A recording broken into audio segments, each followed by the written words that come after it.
My name is Kwame. I've seen things in this city, this Accra, that would make your heart stop. Things that would haunt you late at night when the city finally goes quiet. But nothing, and I mean nothing, has ever shaken me like what happened to Adwoa. The girl I grew up with, she was like a sister to me. If you're one of those people who thinks marrying a rich man is the ultimate dream, a lottery ticket to the good life, I need you to listen to this. I'm begging you, because some dreams, when they come true, turn into nightmares you can't wake up from. Before the mansions and the jeeps, there was just Adwoa from Jamestown. In our small, noisy compound, her laugh was always the loudest sound you'd hear. She had this light in her eyes that even the daily struggle of our neighborhood couldn't put out. She was sharp, her spirit was fierce, and she was beautiful, but it was a simple kind of beauty, you know? Like a flower growing through a crack in the concrete. Her mother, Mama ESI, was a good woman, a strong woman. From dawn till dusk, she was out by the roadside, her hands always smelling of hot oil and the kush she sold. She worked her fingers to the bone, but in Accra, that doesn't always mean you'll make it. Poverty stuck to us like the humidity in the rainy season. And Adwoa hated it. She hated the smell of the gutters, the way their one-room apartment felt like it was shrinking, the constant worry on her mother's face. "Kwame," she'd tell me, as we sat on the steps watching the world go by, "I'm so tired of this life. I'm tired of suffering. There has to be more than this. I want more." I'd listen, and I understood that hunger, I really did, but it scared me too. Her desire for more was like a fire, and I was terrified of what it would burn down. And Mama ESI, bless her, she fanned those flames. "Poverty is not our portion," she'd declare, her voice full of this desperate faith. She looked at her beautiful daughter and saw a way out for them both.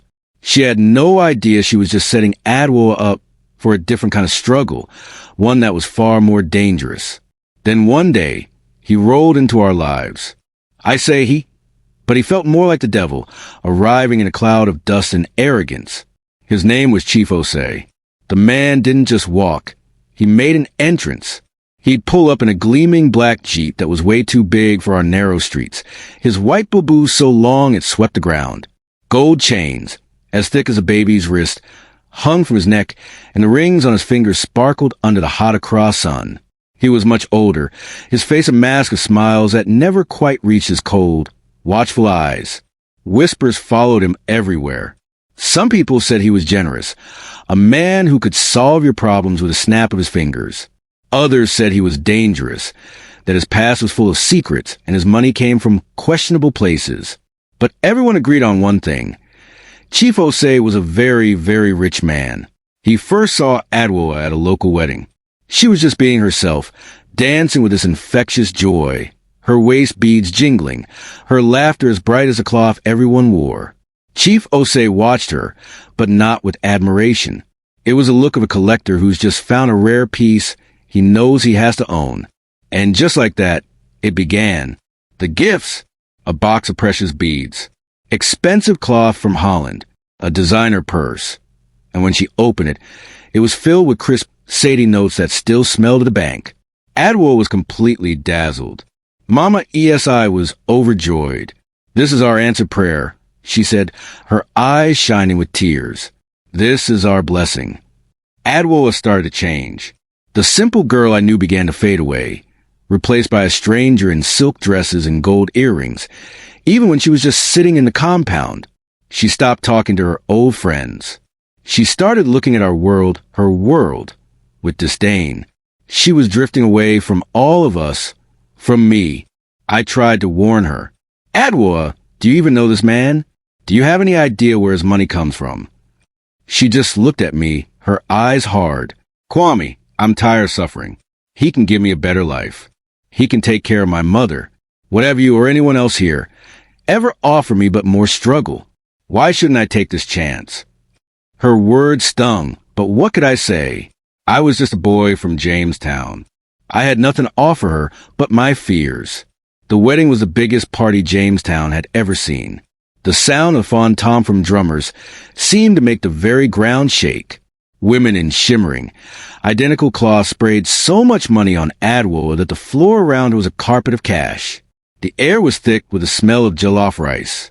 To the outside world, it was a fairy tale come true.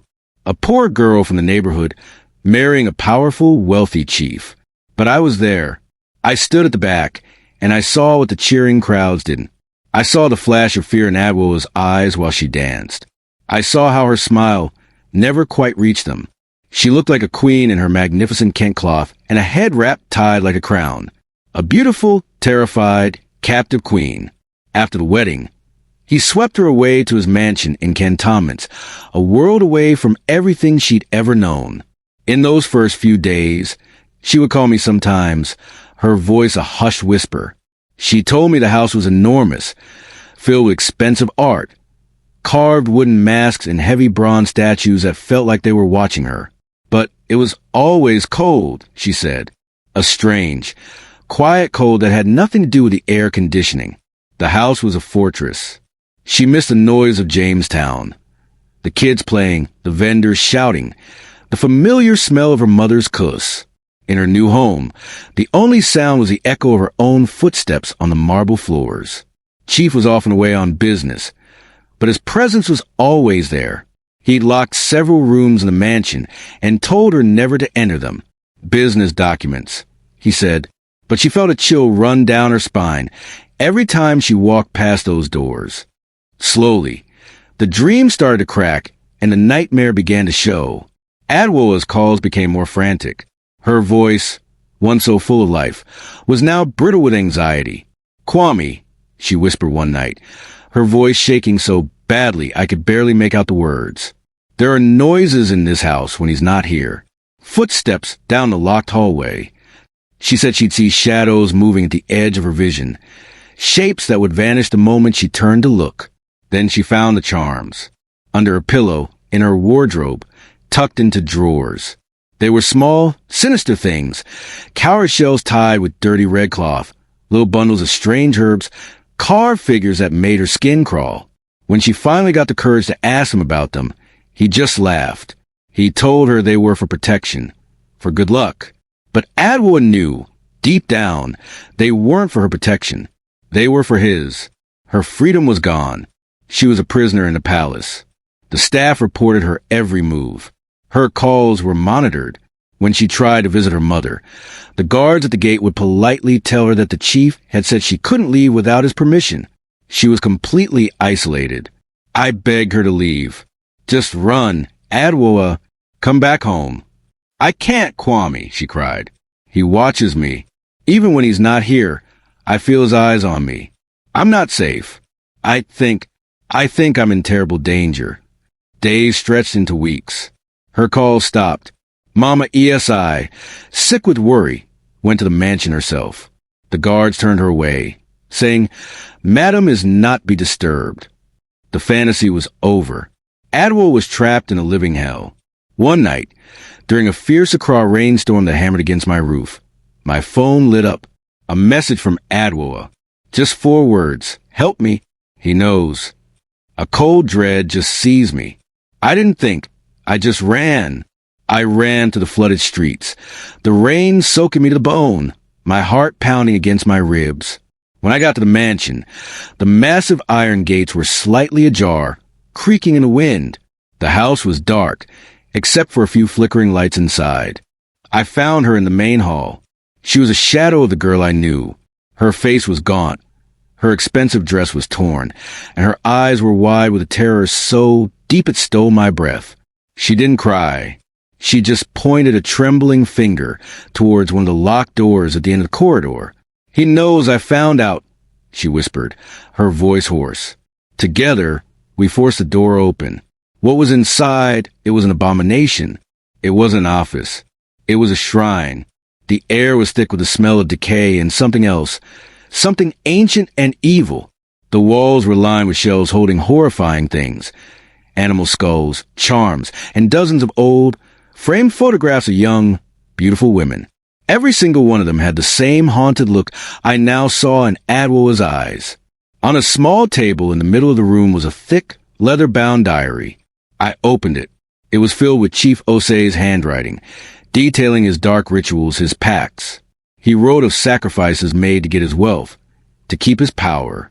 Each photograph on the wall was a wife he had before Adwoa, and according to his own words, every one of them had simply vanished, their life force sacrificed to feed his greed. A floorboard creaked behind us. We spun around. Chief Osei was standing in the doorway. The smiling mask was gone, replaced by a look of pure, cold rage. "You should not have come here," he said, his voice dangerously low. "You should not have seen this. What would you do? What would you do in a moment like that, when you realize the glamour and wealth you see on the outside is just a cover for something terrifying?" So many people are trapped in situations they feel they can't talk about. If this story hits home, or if you've ever seen anything like this, share your thoughts in the comments. Let's talk about it. Let's make sure these stories don't stay hidden in the shadows. In that instant, we didn't think. We just reacted. I grabbed Adwoa's hand and we ran. We burst out of that house of horrors and into the rain, disappearing into the chaotic safety of the Accra night. We didn't stop running until the sun came up. We escaped that night, but in a lot of ways, a part of Adwoa never left that mansion. The trauma of what she saw, of what she almost became, it changed her forever. The fire in her eyes is gone, replaced by a quiet, haunted sadness. All that money, the clothes, the status, it all turned to ash when faced with that kind of evil. She lives a quiet life now. She's back here in Jamestown, helping Mama ESI sell kush by the roadside. She finds a strange kind of peace in the smell of hot oil, in the simple rhythm of an honest day's work.